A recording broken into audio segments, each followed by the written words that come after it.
চারিদিকে শুধু সম্পর্ক ভাঙার গন্ধ পাচ্ছি।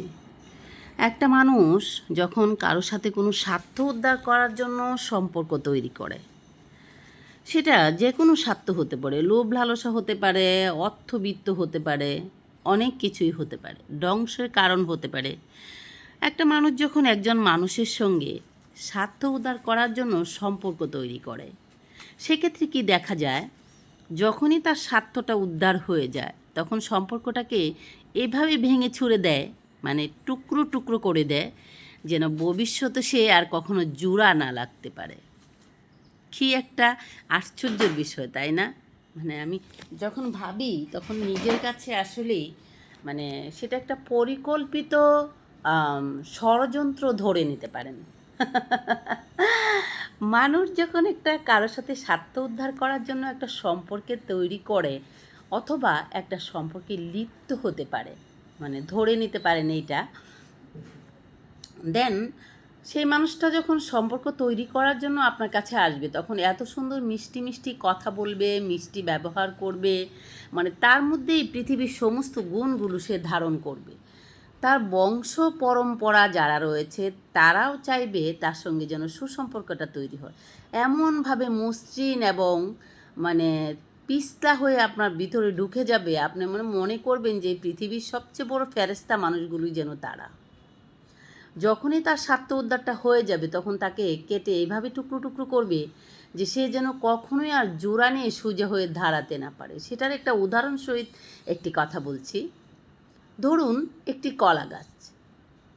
কলা গাছের চারা কেউ যেন কোথাও থেকে এনে সেটাকে বাড়িতে মাটি দিয়ে ছাই দিয়ে তারপর সেটাকে গিরাও দিয়ে যখন সেটাকে রোপণ করে, তারপর সেটা যখন আস্তে আস্তে বেড়ে ওঠে, তারপর কলার গাছটা তখন মানুষকে খাওয়ার জন্য তাকে উপহার হিসাবে কলার থোড় উপহার দেয়। এক পর্যায়ে কলা গাছটা তার অনেক শ্রম, অনেক কষ্ট দিয়ে তার মধ্যে একটা ফল ধারণ করে, যেটাকে বলি আমরা কলার ছড়ি। আপনারা একটু লক্ষ্য করে দেখবেন আমার কথাটা, যেটাকে বলি আমরা কলার ছড়ি। ছেড়ে দাও, খেলো খেলো, কলার ছড়ি যেটাকে আমরা বলে থাকি।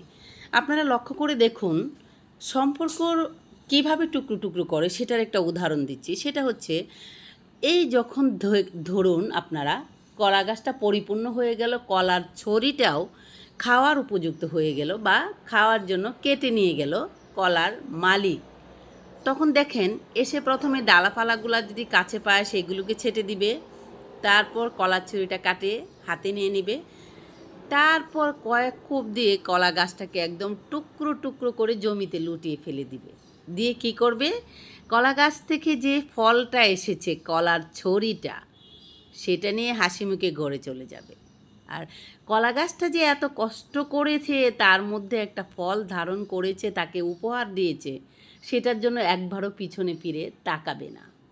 লক্ষ্য করে দেখেছেন, শুনেছেন যে কলা গাছটা যখন ফলটা পরিপূর্ণভাবে মালিককে উপহার দিয়ে দেয়, সেটা খাওয়ার উপযুক্ত হয়, এখন মনে করেন সে সেটা খেতে পারবে, অথবা সে সেটা পেয়ে গেছে, তার হাতে কেটে নিয়ে গেছে, এখন শুধু খাবে বসে বসে।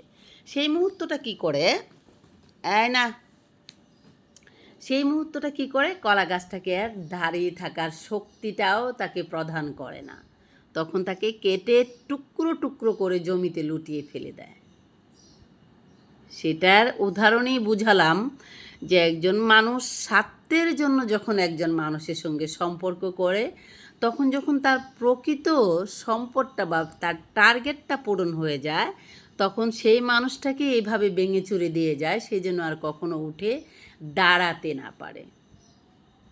তো আজকে একটি কথাই বলতে চাই, সেটা হচ্ছে যারাই আপনারা এরকম স্বার্থপর মানুষদের সাথে সম্পর্কে জড়াবেন, তার আগে খুব সাবধান, অনেক সতর্ক করে চলবেন, অনেক যাচাই বাছাই করবেন, অনেক কিছু পরিদর্শন করে তারপর না হয় আপনি কোনো কোনো একটা অনেক যাচাই বাছাই করে, অনেক কিছু দেখে শুনে, অনেক পরিদর্শন করে তারপর না হয় একটা মানুষের সঙ্গে সম্পর্ক করতে যাবেন। কেননা সম্পর্কর মধ্যে অনেক ঝুঁকি রয়েছে, সে আপনাকে ভেঙে দিতে পারে, টুকরো টুকরো করে দিতে পারে, আপনার চলার শক্তিগুলো খেড়ে নিতে পারে। বাট আপনার মান সম্মান, আপনার ব্যক্তিত্বের উপর আঘাত আনতে পারে। বিকজ সেটাই একজন মানুষের টার্গেট আপনার প্রতি থাকতে পারে, আপনার প্রতি প্রতিশোধ নেওয়া, আপনাকে ধ্বংস করে দেওয়া, আপনাকে ভেঙে চুরে দেওয়া। সেগুলো থেকে অনেক সাবধান থাকবেন। কারো সঙ্গে সম্পর্ক করার আগে, কাউকে বিশ্বাস করার আগে বারংবার সেটাকে যাচাই করে নেবেন। বন্ধুরা, আপনারা সবাই ভালো থাকবেন। আপনাদের সবাইকে শুভ দুপুর। টাটা।